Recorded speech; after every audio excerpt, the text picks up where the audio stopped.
Қайырлы күн, құрметті достар. Алдыңғы дәрісте біз қазақ ер-тұрмандарының түрлері туралы айтсақ, бұл дәрісте 19-20 ғасырларда қолданылған ер-тұрмандардың негізгі бөліктерінің технологиясы туралы айтамыз. Олар тоқым, тебінгі, үзеңгі, айыл, жүген, құйысқан және өмілдірік. Қолөнердің барлық түрі кездесетін ат жабдықтары әдіс-тәсілдерге бай және өзіндік ерекшеліктерге тола. Тоқым. Ершілер тоқымды ер-тұрманның көркемдігін арттырып негізгі бөліктерінің бірі санады. Көбінде тоқымды киізден сырып жасайды. Сапасы жағынан тоқым өте тығыз және берік болуға тиіс. Киіз түрлерінде көктеп тігу арқылы өрнектер салған. Жиектерінде шұға, барқыт және түрлі маталармен көмкерген. Бұл тек киіз тоқымдарының негізі, ал сыртын былғарымен қаптаған тоқымдарды баспа немесе тігіс арқылы ою-өрнектермен сәндеген.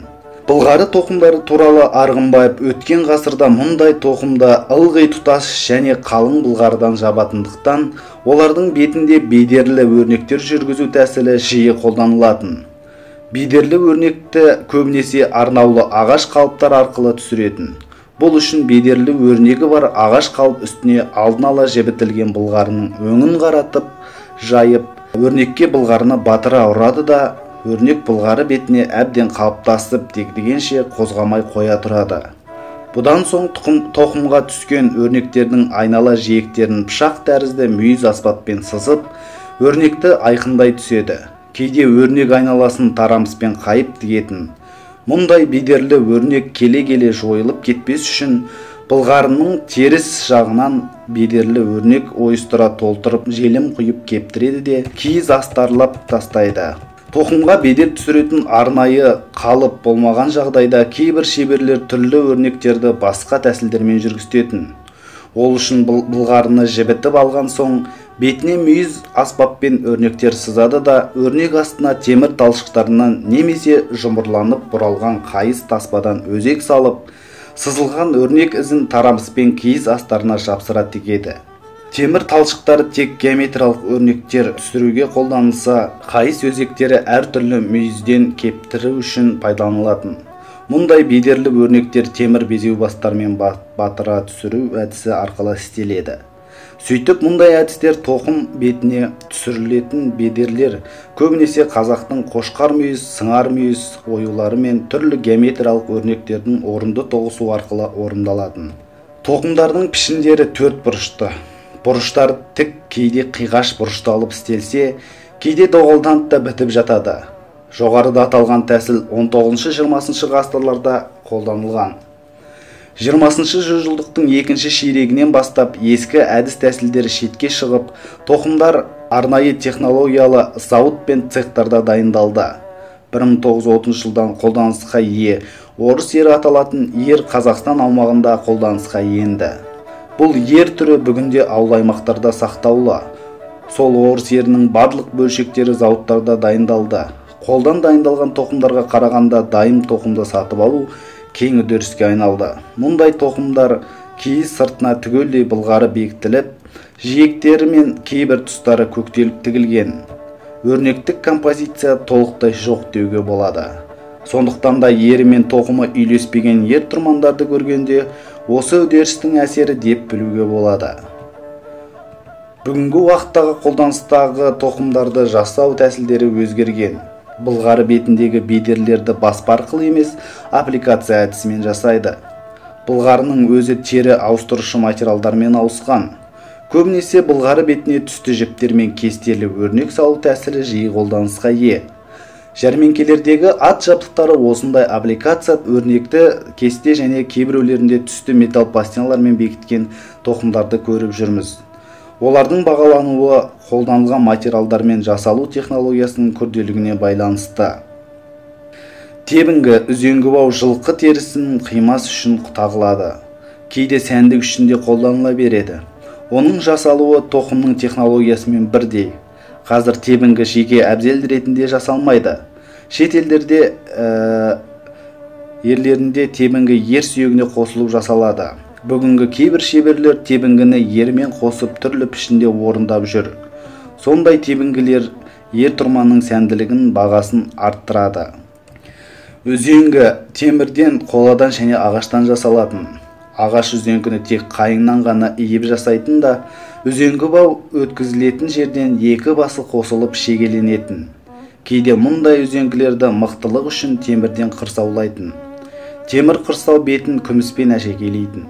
Ағаш үзеңгіні көбінесе Қазақстанның солтүстік облыстарында қысты күні қолданатын.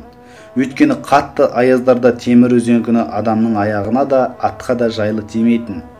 Бұған қарағанда қысты күні жылқының түнгі күзетіне баратын жылқышылар ағаш үзеңгіні көбірек пайдаланатын. Темір үзеңгі сом темірден тұтас соғылатын да, табаны ғана бөлек соғылып қондырылатын. Ал кейбір аса шебер ұсталар үзеңгінің ішін қуыстап соғатын да, сыртын толығынан күмістеп безендіретін. Мұндай үзеңгі өте әдемі және жеңіл болатын. Күмістелген үзеңгінің сыртына әртүрлі өрнектерді сан түрлі тәсілдермен түсіретін. Бірде күміс бетінен нағыз қарала жүргізілсе, екіншіде күміс бетінен ойып алып, жалған қараланы темірдің өзінен шығаратын. Үзеңгіге шабылған күміс бетіне безеу әдістерімен түрлі өрнектер жасалатын. Оған алтын жалату тәсілі де қолданылатын. Көпшілік жағдайда темір үзеңгіні ешбір өрнексіз қол қалпында да қолданыла беретін. Ер-тоқымды ат үстінде ұстап тұратын бөлігі айыл деп аталады. Оның қарапайым түрі тартпа көп қолданысқа ие. Айыл үшін шикізаттар таспалы қайыс, жіп және өрімді жалпақ заттарды пайдалана береді. Олардың бір ұшына айылбас тығылып, екінші ұшына жылқының қылынан жырым тігеді. Ал тартпада екі ұшына сақина тәрізді айылбастар тағылып, қайыс немесе арқан жіппен тартылып байлап тастайды. Атауы да осы жерден шыққан. Заманауи айылдар мен тартпаларда күнделікті белдікке қолданатын ілгекті қапсырмалар қолданылады. Айыл жылқы төсіндегі бөлігін жұмсақ маталардан орап тастайды. Олар жылқы төсін қажалмауына көмектеседі. Қазақта төрт түліктің оң жағы адамның сол жағы болып саналады. Айылбастардың тартылатын жері жылқының оң жақ үзеңгісінің астында орналасады. Айылбастарды темірден кейде жезден де жасайды. Сәнді болу үшін бетіне күміс және алтын да жалатып жатады. Өрнектерді безеу бастарымен түсіріп, көбінде жануар тектесі ою өрнектермен әшекейлейді. Жеріміз таулы қыратты болғандықтан тау жоталардан төмен түсу кезінде ер-тоқымды жылқы мойнынан ауып кетпес үшін құйысқан тағылады. Құйысқандар қайыстан не қалың былғарыдан жасалынады. Мұндай құйысқандардың бетінде түгелдей құйма күмістелген, не алтындалған темір пластиналардан, түрлі түсті тастардан немесе әйнектер мен әшекейлер жүргізеді.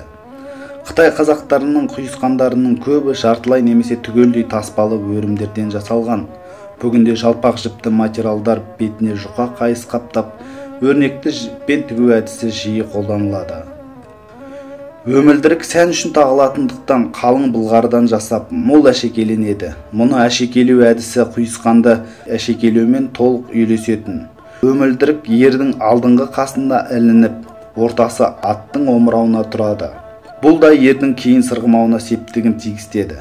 Құйысқанға қарағанда өмілдірік сәндірек көрінеді. Оның біріккен орта тұсында асыл тастардан үлкен көзде орнатылып жатады. Қазақ шеберлері жүген жасауға да көңіл бөлген. Бұған былғары, қайыс, темір және қыл заттары кеңінен жұмсалатын. Жұмысқа арналған жүгендер қайыстан жасалып, көп әшекейленбейтін. Өрме жүгендер ылғи қайыстан жасалатын. Өрмесі жүгенге қарағанда әдемі де мықты болады. Былғарлы жүгендер алтын, күміс, темір және тастармен әшекейленеді. Жүгеннің негізгі бөліктері ауыздық, соқа темірден соғылатын, жылқыны басқаруға арналған. Ерте кезден ауыздықты сүйектен жасап, түрлі пішіндері кездеседі. Күнделікті қарапайым ауыздық екі шетінде сақина тәрізді темір орналасады. Осы темірге тікелей тізгін байланады. Сақиналардың орнына бұрын сулық орналасқан. 19-20 ғасырлардағы жүгендерге сулық кездеспейді. Ботай, Берел және Сақ обаларынан табылған жүген бөліктерінде сулықтардың біраз түрі табылды. Сулықтар ұзынша S тәрізді екі ұшында тізгін жалғанады. Әбілхан Қастеев атындағы Қазақстан Республикасының мемлекеттік өнер музейі қорында жүгендердің бірнеше түрі яғни металл пластиналармен әшекейленген былғары өрнекті тігістері бар, және өрмелі қайыстан жасалғандары да бар. Қолданылған әдістері соғу, қалыптама, алтын және күміс жалату, шекмелеу, баспа, ойма және смальта тастарын орнатқандары да кездеседі. Бүгінде ер-тұрманды толық басынан аяғына дейін құрастыратын шеберлер аз кездеседі. Ер-тұрмандарды жасау үшін бірінші ағаш шебері, екінші темір ұстасы және зергер болу керек. Үшінші тері илеудің шебері болу керек. Қазіргі осы мамандықтарды арнайы оқу орындарында бөлек-бөлек оқытады. Олар көркем ағаш өңдеу, көркем металл, тері өңдеу, тоқыма, кесте өнері сынды бөлініп кетеді. Ертедегі қазақтар осы өнер түрлерінің меңгерген, яғни 5 аспаптық шеберлікті бойларына дарытқан. Ал егер барлығы қолынан келмеген жағдайда өз араларында өнер бөліскен. Ерді ағаштан бір адам орындаса, екіншісі терісін реттеп, үшіншісі әшекейлермен айналысқан. Ат жабдықтарының жасауда пайдаланылатын материалдар тізбегі мынадай: ағаш, темір, жез, алтын, күміс, түрлі асыл тастар мен түсті шынылар, сүйек, былғары, қайыс, көң, шыға, барқыт, киіз, қыл, тарамыс, желім, бояу, тоқмалаша, қоржын, дорба кейде ат жабдықтарында қолданылады. Бүгінде табиғи материалдар жасанды материалдар ауыстырды. Мысалы, терінің орнына тері ауыстырушы, түсті шынылардың орнына пластмасса, табиғи желімдердің орнына химиялық желімдер.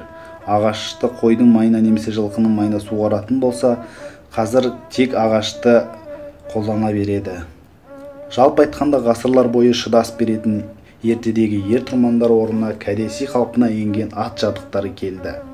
Қорытындылайтын болсақ, ат жабдықтары сәндік қолданбалы өнердің синтезі. Оның түрлері сан алуан болса, технологиясы да дәл сондай.